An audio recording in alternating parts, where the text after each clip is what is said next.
힘이 되는 예지 예정이라는 제목으로 함께 말씀을 나누도록 하겠습니다.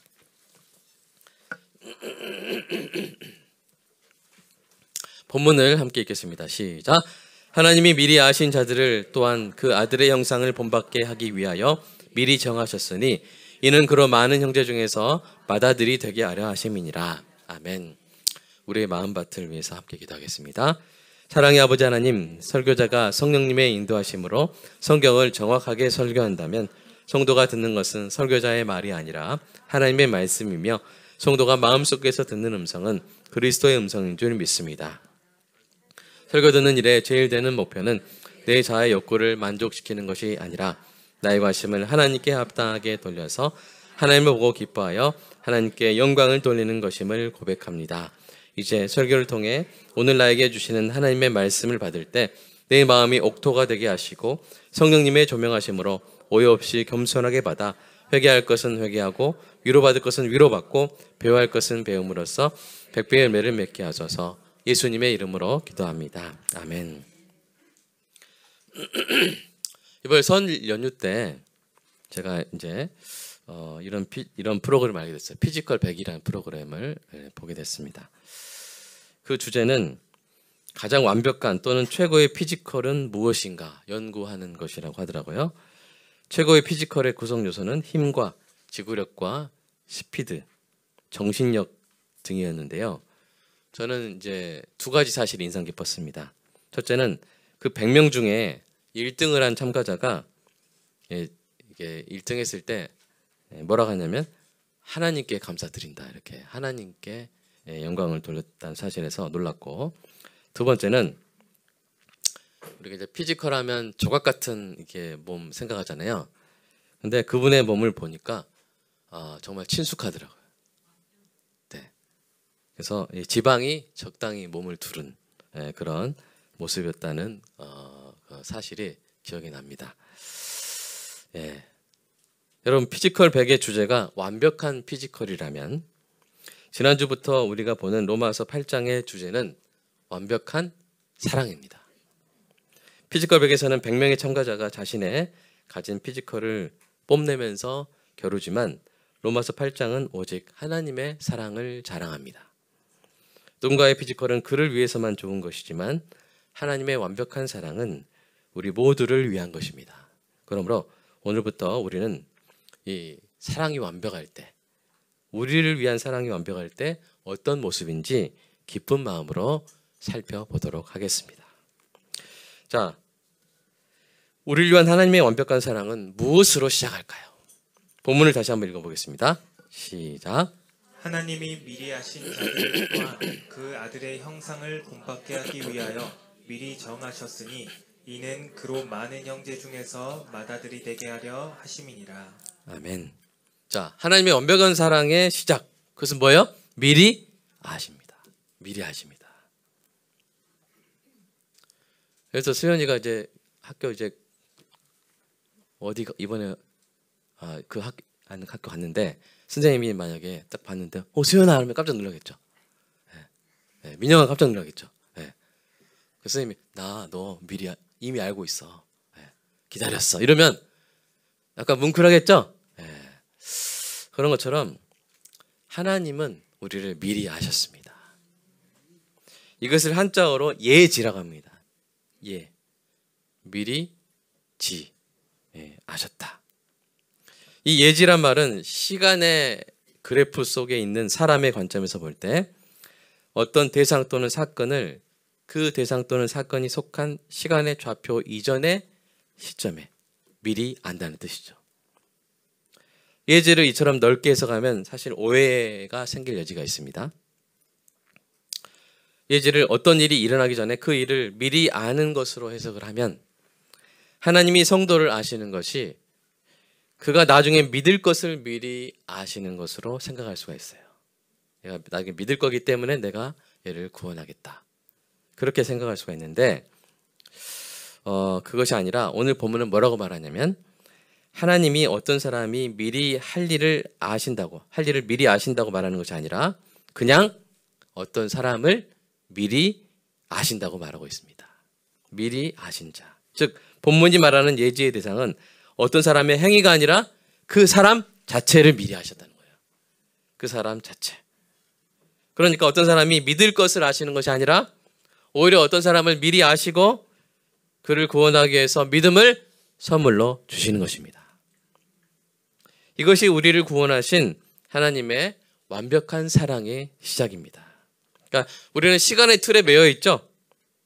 우리가 아닌 하나님의 입장에서 봐야 될 필요가 있는데 사실 시간의 틀에 매여 있는 우리는 뭔가를 알 때 미리 안다 이런 말을 해야 돼요. 미리라는 말을 써야 돼요. 그러나 시간의 틀을 초월하여 영혼 가운데 계시는 하나님은 미리 아시는 게 아니라 뭐요? 그냥 아시는 거예요. 왜요? 시간의 틀에 갇혀있지 않기 때문이에요. 과거도 계시고 현재도 계시고 미래도 계시고. 여러분 인터스텔라 그런 영화 봤죠? 거기서도 그 시간의 축을 초월해서 사건들이 일어나잖아요. 약간 그 영감을 주는 그런 영화였는데 하나님은 영혼 가운데 계시기 때문에 미리 아시는 게 아니라 뭐요? 그냥 아시는 거예요. 그래서 구약에서 하나님이 말씀하실 때 직접 인용을 할 때 하나님의 말씀을 직접 인용할 때 미리 알았다는 표현 대신에 그냥 아셨다 이렇게 표현합니다. 이 아모스서 한번 읽어볼까요? 읽어보세요. 시작. 내가 땅의 모든 족속 가운데 너희만을 알았나니. 예. 사실 우리가 이게 하나님 말씀이잖아요. 내가가 하나님이죠. 이걸 인간적인 표현으로 하면 하나님이 이게 너희가 뭐냐면 이스라엘이거든요.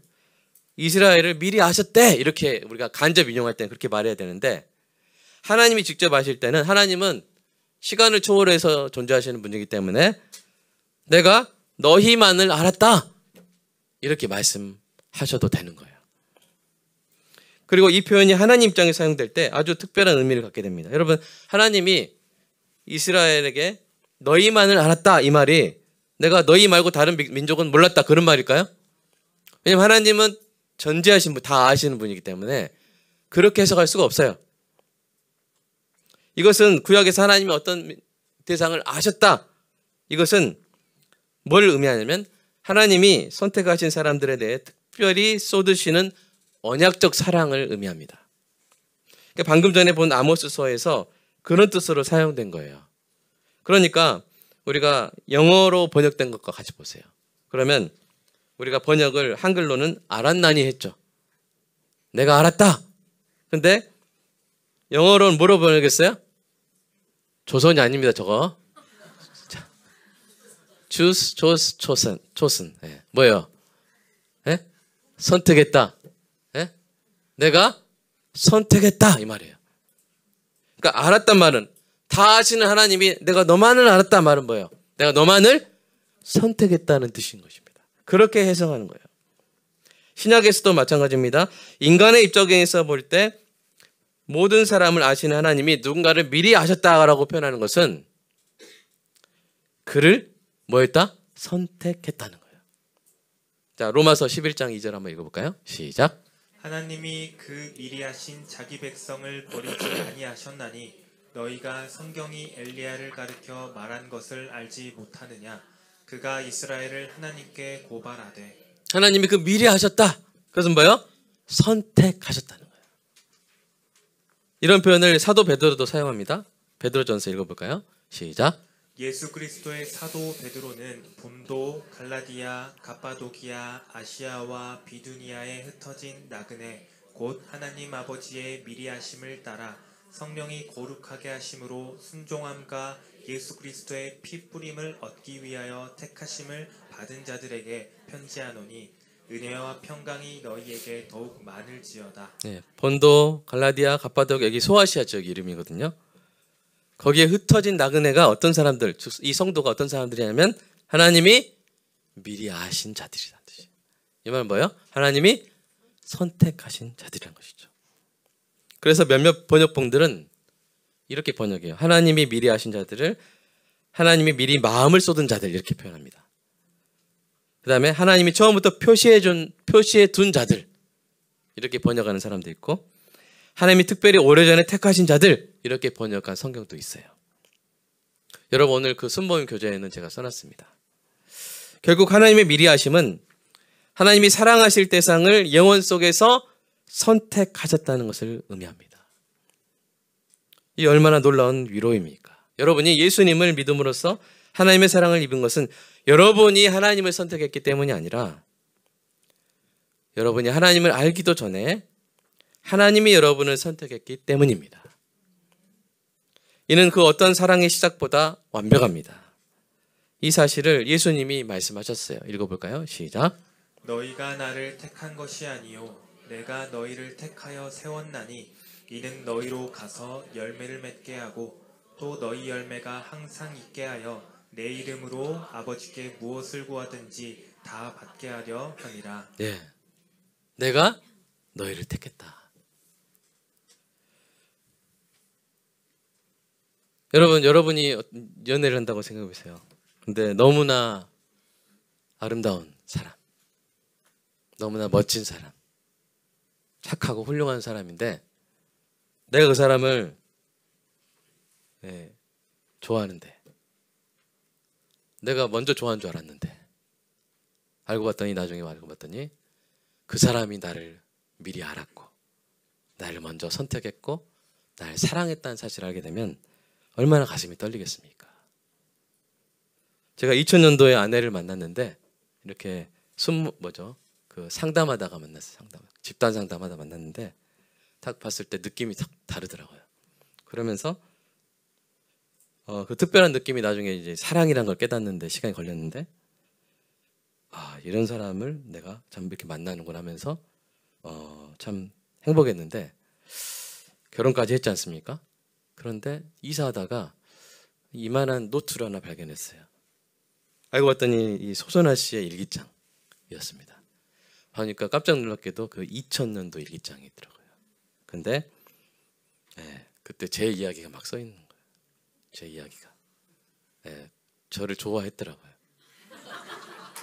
그러니까 저는 제가 먼저 좋아하게 된 건 줄 알았는데, 근데 그 만날 때부터 저를 마음에 두고 있다는 것을 알게 되고 제가 마음이 막 떨리고 그랬습니다. 그래서 그걸 고이 보석함에 보관했습니다. 여러분, 하나님 얼마나 아름다우신 분입니까? 자기 백성을 사랑하시죠. 의로우시죠. 신실하시죠. 근데 그분이 나를 먼저 알았고 나를 이미 사랑하고 있다는 사실을 깨닫는 것이 얼마나 가슴이 떨리는 일입니까? 여러분, 바로 하나님께로부터 그런 사랑을 입은 귀한 존재라는 사실을 기억하시기를 주님의 이름으로 축복합니다. 하나님의 완벽한 사랑은 미리 아심에서 그치지 않고 이제 미리 정하심으로 나아갑니다. 하나님의 미리 정하심은 하나님이 미리 아신 여러분을 얼마큼 귀하고 행복하게 만드실지를 미리 정하시는 거예요. 여러분을 미리 아시고 그 다음에는 얘를 이렇게 행복하고 이렇게 존귀하게 내가 만들어야겠다라고 하나님이 작정을 하시는 거예요. 얼마큼 귀하고 얼마큼 행복하게 만드시기로 작정하셨을까요? 우리 오늘 본문 다시 한번 읽어볼까요? 시작. 하나님이 미리 아신 자들을 또한 그 아들의 형상을 본받게 하기 위하여 미리 정하셨으니 이는 그로 많은 형제 중에서 맏아들이 되게 하려 하심이니라. 아멘. 하나님의 형상을 본받는 것은 뭐요? 예수님의 형상을 본받는 것은 뭐요? 그 아들이 예수님이거든요. 하나님 아들이 예수님만큼 귀하고 예수님만큼 행복하게 만드시기로 미리 정하신 거예요. 사랑하는 여러분, 예수님만큼 귀하고 행복하신 분은 없는 줄로 믿습니다. 그러므로 예수님만큼 귀하고 행복하게 만드신다는 것은 더 이상 귀하고 행복하게 만들 수 없을 정도로 최고로 귀하고 행복하게 만드신다는 거예요. 이 얼마나 깊은 사랑입니까? 여러분을 미리 아시고 내가 수연이를 더 이상 행복하고 더 이상 귀하게 만들 수 없을 정도로 내가 행복하고 귀하게 만들겠노라. 그렇게 하나님이 작정하시는 것이죠.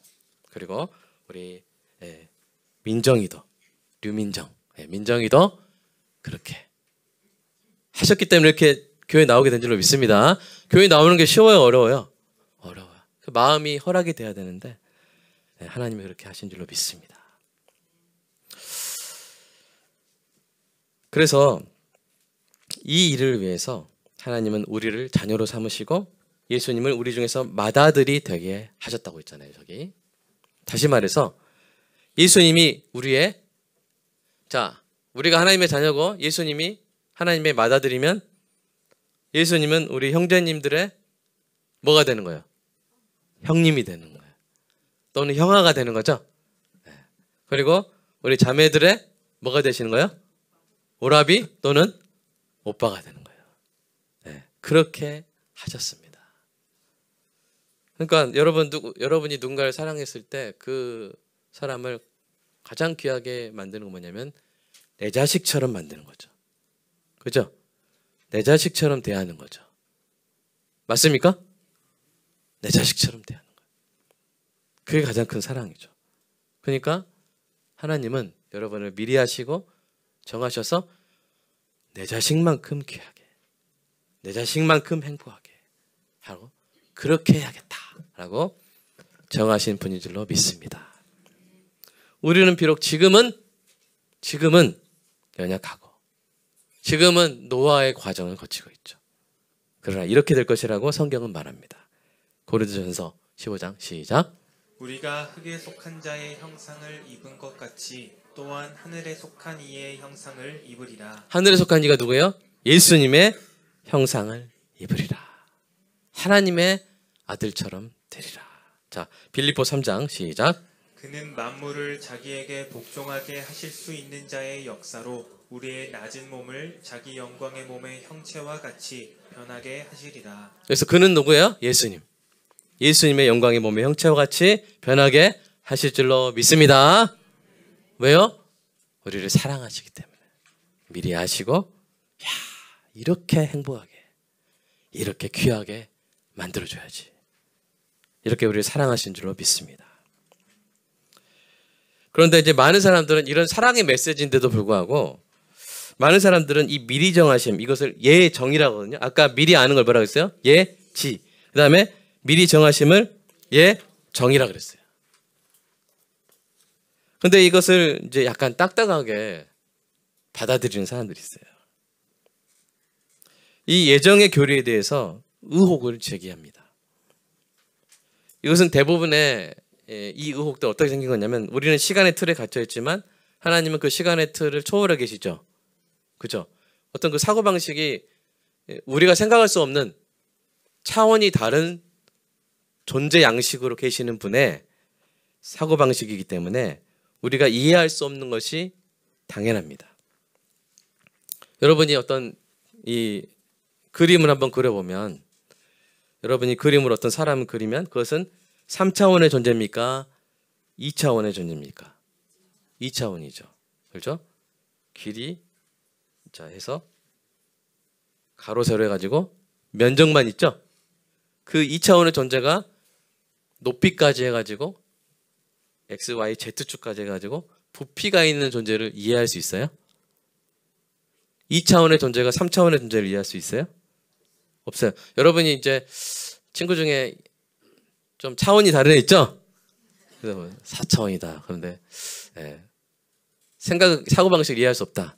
말하는 것을 이해할 수 없다. 그럴 때 그렇게 말하듯이 차원이 다르면 나보다 아래 차원은 이해할 수 있어요. 3차원의 존재는 2차원을 이해할 수 있어요. 그러나 2차원이 3차원을 이해 못해요. 그런 것처럼 우리는 피조 차원에 살고 있어요. 하나님은 시간의 틀을 벗어난 창조 차원에서 우리를 보고 계신 것이죠. 소통에 문제가 있을 수밖에 없는 것입니다. 하나님 말씀하시는 것이 다 이해가 되지 않는 것이 당연하죠. 여러분 우리가 같은 차원에 살아도 어른이 하는 말 애들이 알아들어요? 못 알아들을 때가 있어요. 못 알아들을 때가 있잖아요. 그런데 같은 차원에서도 그런데 차원이 달라버리면 이해가 안 되는 거예요.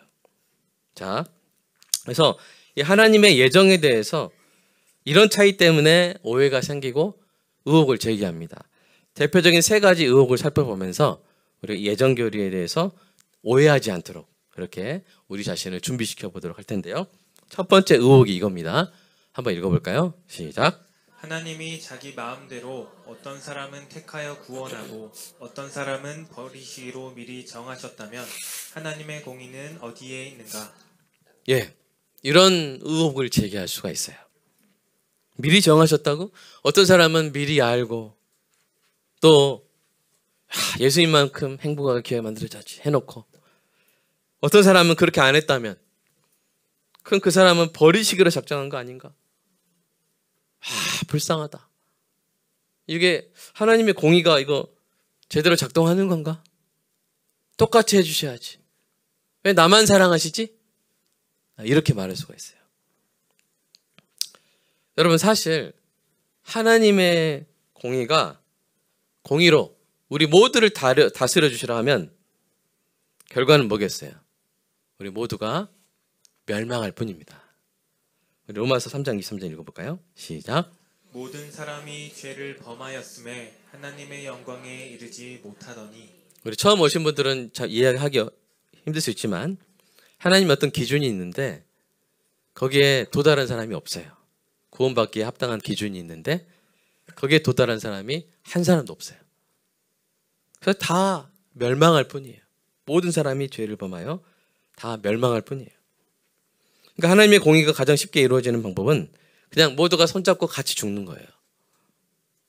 그러나 하나님은 공의의 하나님이시면서 동시에 사랑의 하나님이시죠.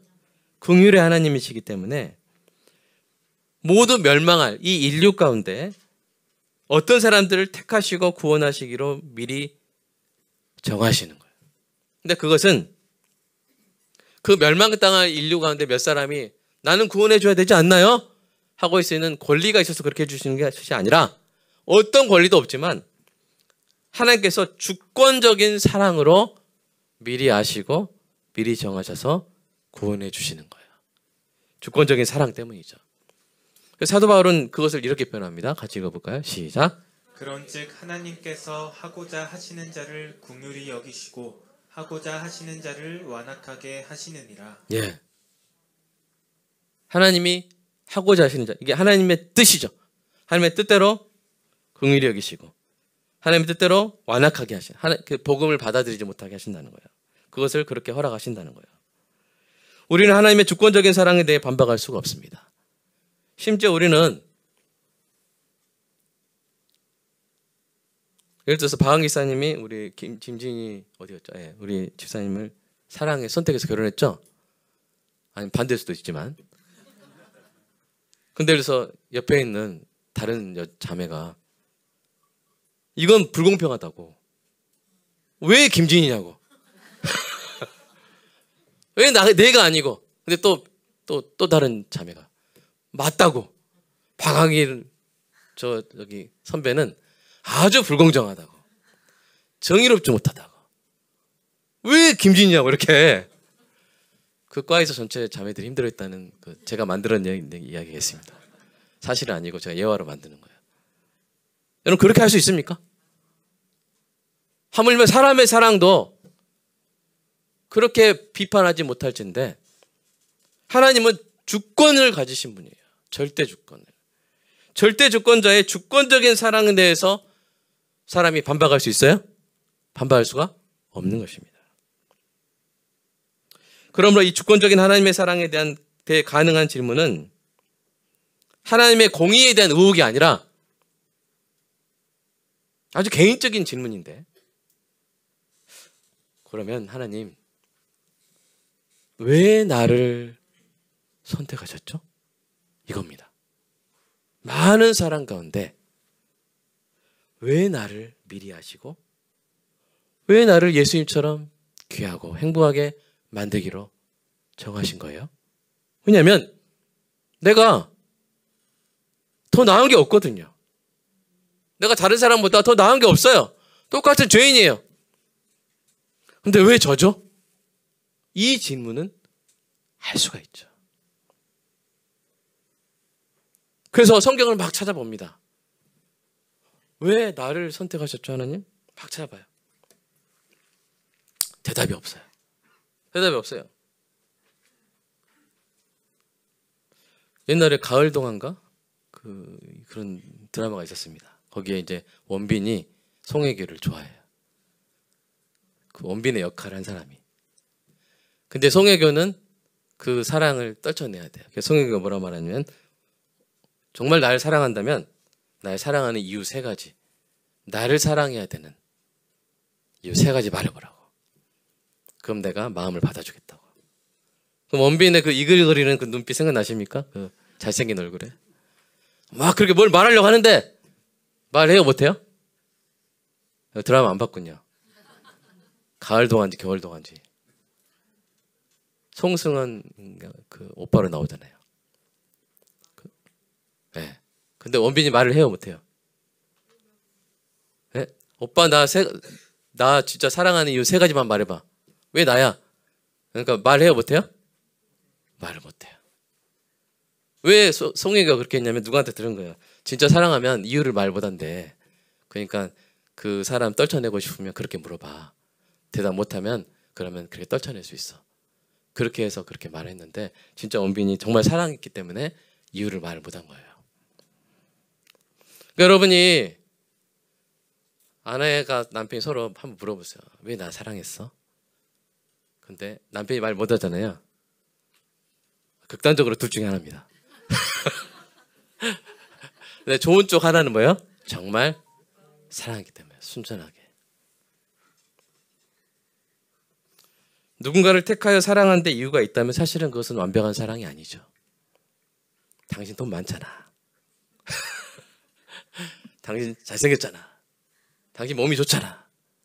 그렇게 해서 사랑하기 시작했다면 돈이 떨어지면 사랑도 끝나는 거죠. 얼굴이 망가지면 떠나는 것이고 몸이 무너지면 완벽한 사랑에는 그 사랑을 시작한 이유가 없습니다. 이스라엘 백성을 하나님이 사랑하셨어요. 근데 그 이스라엘 백성이 기가 막힌 백성입니다. 어떤 면에서 기가 막힌 백성이냐면 별로 좋은 백성이 아니에요. 뭐 신실한 것도 아니고 수요가 많은 것도 아니고 전 세계를 지배하는 아주 탁월한 민족도 아니에요. 근데 하나님은 이스라엘을 택하셨어요. 그래서 모세가 하나님이 이스라엘을 택하신 이유를 설명할 수 없어서 이렇게 말합니다. 같이 읽어볼까요? 시작. 여호와께서 너희를 기뻐하시고 너희를 택하심은 너희가 다른 민족보다 수요가 많기 때문이 아니니라. 너희는 오히려 모든 민족 중에 가장 적으니라. 여호와께서 다만 너희를 사랑하심으로 말미암아. 예를 들어 속 시원하게 성경에서 내가 이스라엘을 이래서 사랑했다 3가지로 딱 말씀해 주시면 내가 이거 3가지 해가지고 나 사랑받을 수 있겠네? 이렇게 할 것 같아요. 그게 아니라 뺑뺑 돌려서 말씀하시는데 결국 이유가 있어요 없어요? 뭐 그냥 어떻게 사랑했다? 다만 사랑했다. 그냥 다만 이거 이유가 있단 말이야 없단 말이야. 여호와께서 그냥 사랑했어. 이렇게 사랑하신 거예요. 그러니까 이 하나님의 미리 정하심, 누군가를 이유 없이 미리 아시고 선택하시고 정하셔서 행복하게 해줄 거야, 귀하게 해줄 거야. 왜 전대요? 아, 그건 내가 모르겠다. 이것은 하나님의 공의를 훼손하는 것이 아니라 사랑에 관한 하나님의 공의를 온전히 세우는 거예요. 순전한 사랑에는 이유가 없기 때문에, 그것이 그 사랑에 합당하기 때문에. 하나님의 사랑은 합리적인 사랑도 아니고 계산 가능한 사랑도 아니고 설명도 납득도 안 되는 사랑이죠. 그 사랑에 대해 변호해야 될 의무도 없으십니다. 그래서 이해가 안 되지만 원래 사랑이 그런 것입니다. 원래 사랑이 그런 것이기 때문에 우리는 질문을 할 수 있으나 왜 접니까?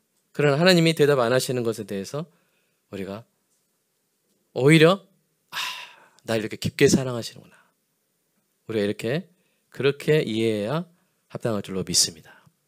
완벽한 사랑에는 이유가 없습니다. 사랑하기 시작한 이유가 없습니다. 그렇기 때문에 사랑을 끝낼 이유도 없는 것이죠. 그리고 이것이 완벽한 사랑의 공의입니다. 여러분이 이 사랑을 입었다는 사실을 정말로 실감하시기를 주님의 이름으로 축복합니다. 버릴 일이 없어요. 여러분을, 저를. 왜요?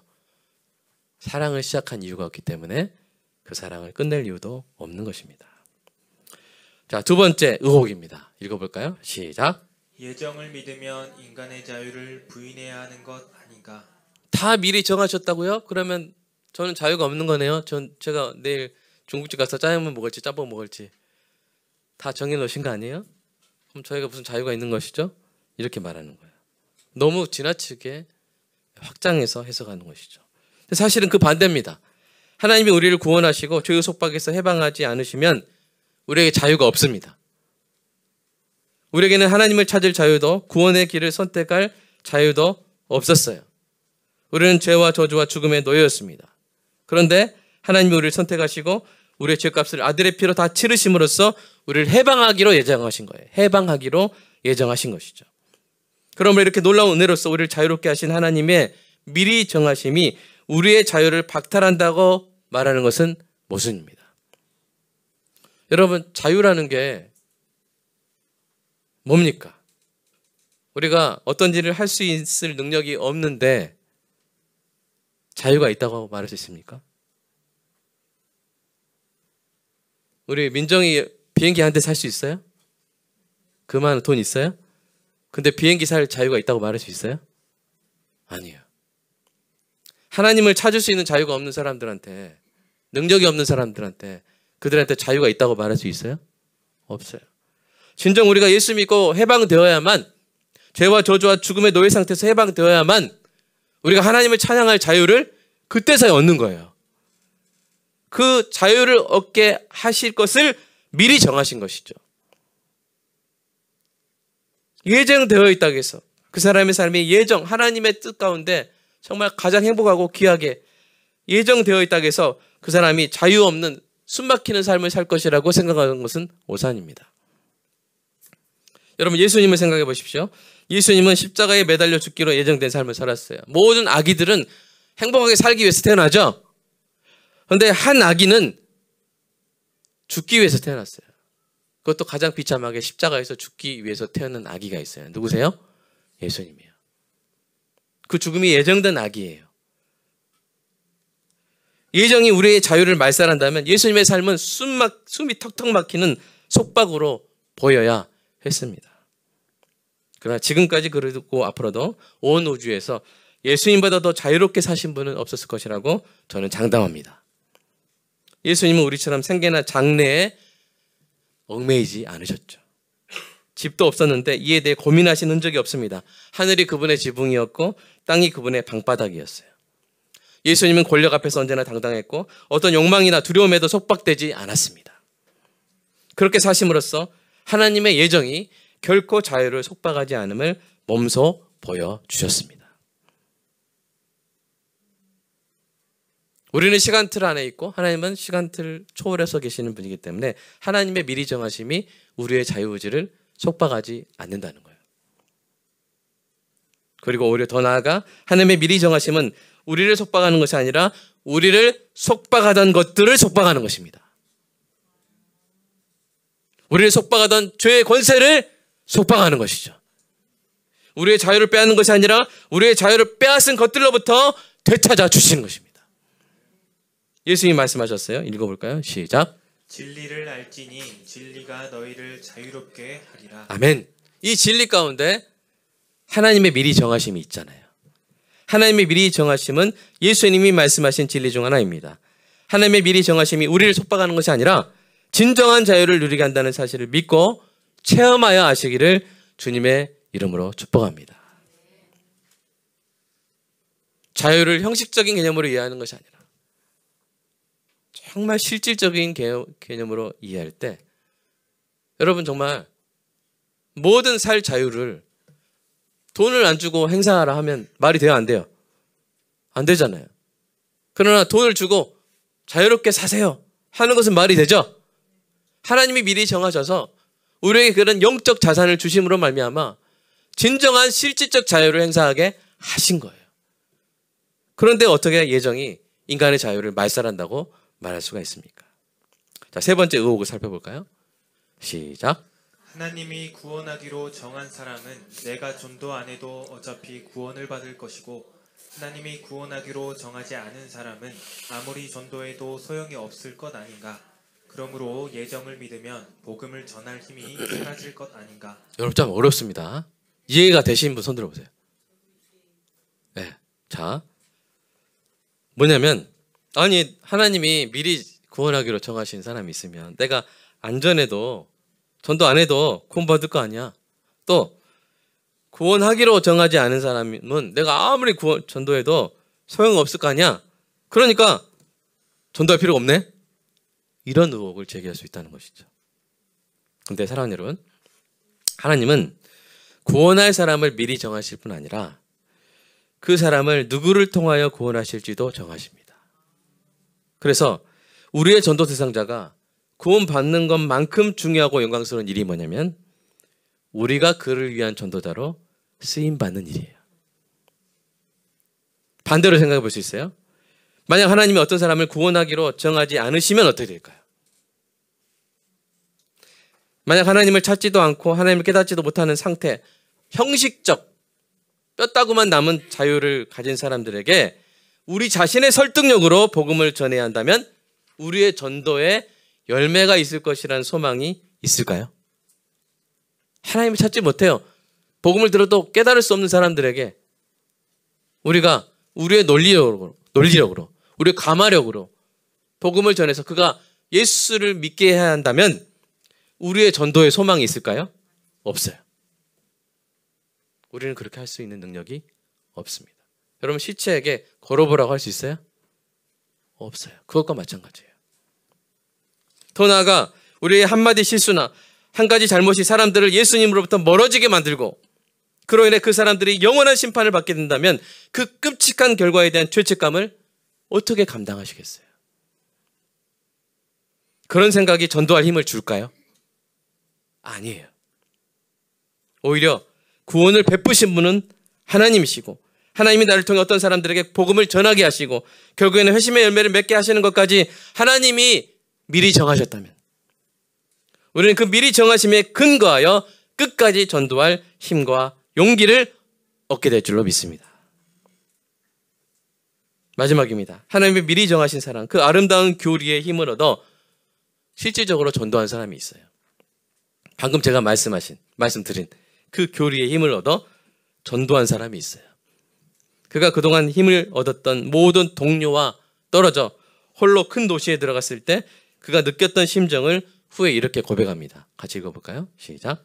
내가 너희 가운데 거할 때에 약하고 두려워하고 심히 떨었노라. 고린도란 도시에서 약해지고 두려워하여 심히 떨었던 그 사람 이름 뭘까요? 바울이었어요. 그 바울에게 힘을 주시려고 하나님의 하신 말씀이 사도행전에 나와 있습니다. 같이 읽어보겠습니다. 시작. 밤에 주께서 환상 가운데 바울에게 말씀하시되 두려워하지 말며 침묵하지 말고 말하라. 내가 너와 함께 있음에 어떤 사람도 너를 대적하여 해롭게 할 자가 없을 것이니 이는 이 성 중에 내 백성이 많음이라 하시더라. 예. 이 성은 지금 거의 바울이 지금 처음 전도하는 성이에요. 당시 로마에 버금가는 화려한 대도시예요. 고린도. 그리스에 있는 제2의 로마라는 별명을 가진. 그러니까 이제 우리로 치면 부산 그런 데죠. 그 고린도에서 바울은 어떤 모습으로 들어가요? 초라한 시골뜨기 노숙인의 행세를 하고 있죠. 지금까지 그 옆에서 항상 힘이 되어줬던 누가와 실라와 디모데는 당시에 그의 곁에 없었어요. 그는 혼자였어요. 고린도는 부와 향락의 도시로 들뜬 축제 분위기였지만 그는 변방의 나라 이스라엘에서도 촌동네인 나사렛의 한 목수 이야기를 하는 거예요. 그러니까 서울 가가지고 어디 좀 할까요? 어디 신안에 어떤 저기 어부 이야기를 하는 거예요. 사람들이 들을까 안 들을까요? 누가 흥미롭게 들을 것이라고 기대할 수 있겠습니까? 누가 듣고 그 예수님을 하나님의 아들로 받아들이고 영접하고 믿을 것이라고 기대할 수 있겠어요? 그러나 그러한 곳에서도 복음의 역사가 일어납니다. 왜요? 하나님이 미리 정하셨기 때문에. 그래서 뭐라고 말씀하신 거예요? 이 성에 내 백성이 많음이라. 그러니까 너는 속된 말로 쫄지 말고 전해라. 하나님이 그 성에서 구원하기로 작정하신 백성이 있었기 때문에 그 사실에 힘을 입어 바울이 복음을 담대히 전한 것입니다. 거기서 고린도에서 1년 6개월을 지내며 복음을 전했고, 그래서 세워진 그 유명한 교회가 뭐예요? 고린도 교회인 것이죠.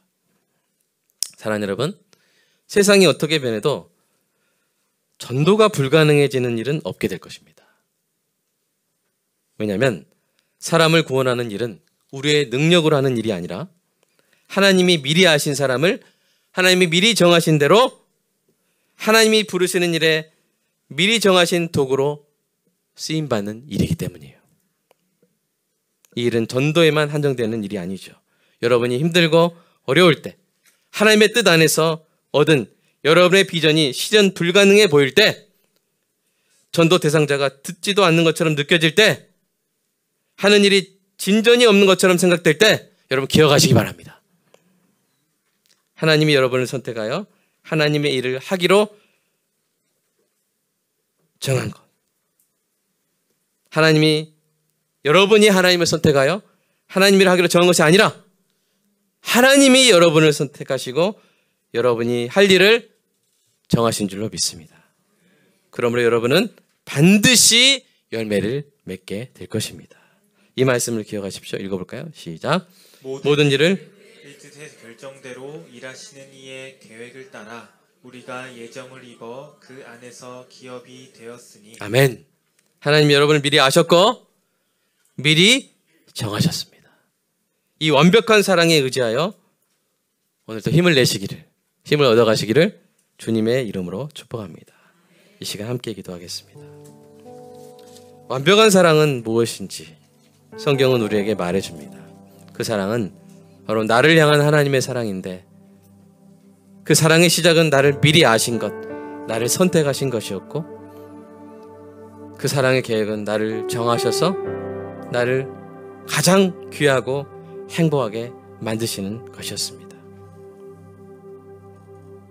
내가 이 완벽한 사랑의 대상이구나, 주인공이구나 하는 이 하나님의 러브레터를 여러분이 오늘 읽었습니다.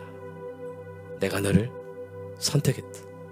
내가 너를 내 아들 예수 그리스도처럼 귀하고 행복하게 만들 거야. 반드시 그렇게 할 거야. 네가 이 땅에 태어난 것은 나의 뜻 가운데 있어. 내가 너에게 준 은사와 재능이 활짝 꽃피우게 될 거야. 지금 불안하지? 지금 경쟁 많은 이 세상 가운데 염려가 될 때가 많지? 그러나 절대로 낙심하지 마. 두려워 떨지 마. 내가 너를 미리 알았고 미리 정했어. 힘을 내. 이렇게 말씀하시는 하나님의 사랑을 마음의 감동으로 느끼는 복된 시간이 되었으면 좋겠습니다. 이것을 언제나 잊지 않게 해달라고 함께 기도하겠습니다. 사랑의 아버지 하나님, 감사합니다. 하나님, 오늘 완벽하신 하나님의 사랑을 오늘 말씀을 통해서 맛보았습니다. 내가 하나님을 선택한 것이 아니라, 내가 하나님을 택한 것이 아니라 하나님이 나를 미리 아시, 하나님 그 특별한 언약적 사랑으로 나를 택하사 나를 예수님처럼 귀하게, 예수님처럼 행복하게 만드시려고 작정하셨다는 사실을 오늘 알려주시니 하나님 감사합니다. 이것이 우리에게 힘이 되게 하여 주시옵소서. 이 완벽한 사랑의 대상이 되었다는 사실이 우리에게 언제나 지치지 않는 힘의 근원이 되는 은혜가 있게 하여 주시옵소서. 특별히 우리 청소년, 청년들, 하나님 미래가 불확실하고 미래가 불안해 보이고 내가 무엇을 하게 될지, 어떤 직업을 갖게 될지, 어떻게 하며 의미 있는 삶을 살아가게 될지 불안해하고 답답해하는 우리 청소년, 청년들에게 특별히 이 말씀이 평생 새겨지게 하여 주시고, 내가 혼자가 아니라 내가 무엇을 알 수 없는 것을 우연에 의해서 운이 좋으면 하게 되는 것이 아니라 나를 너무나도 사랑하신, 완벽한 사랑으로 사랑하신 하나님의 미리 하심과 미리 정하심이 있다는 사실. 그래서 그 인생은 하나님이 나를 위해서 미리 정하신 그 놀라운 삶의 보물들을 찾아가고 발견해가는 정말로 행복한 여행이라는 사실을 주님 깨닫는 존귀한 우리 자녀들 되게 하여 주시옵소서. 이 놀라운 하나님의 완벽한 사랑을 가슴에 새겨 늘 힘을 얻는 복된 성도들 되게 하여 주시옵소서. 오늘 이 사랑을 전하게 하심을 감사합니다. 이 사랑을 충분히 전했기를 소망하지만 주여, 제가 충분히 전하지 못했다 할지라도 성령께서 그 마음에 깨닫게 하셔서 날로 날로 더 깊이 이 완벽한 사랑이 깨달아지는 역사가 있게 하여 주시옵소서. 주님 감사합니다. 오늘 이 사랑을 맛보아 알게 하시고 마음에 새겨 돌아가는 은혜가 있게 하여 주시옵소서. 주님 감사합니다. 역사하여 주시옵소서. 예수님의 이름으로 기도합니다. 아멘.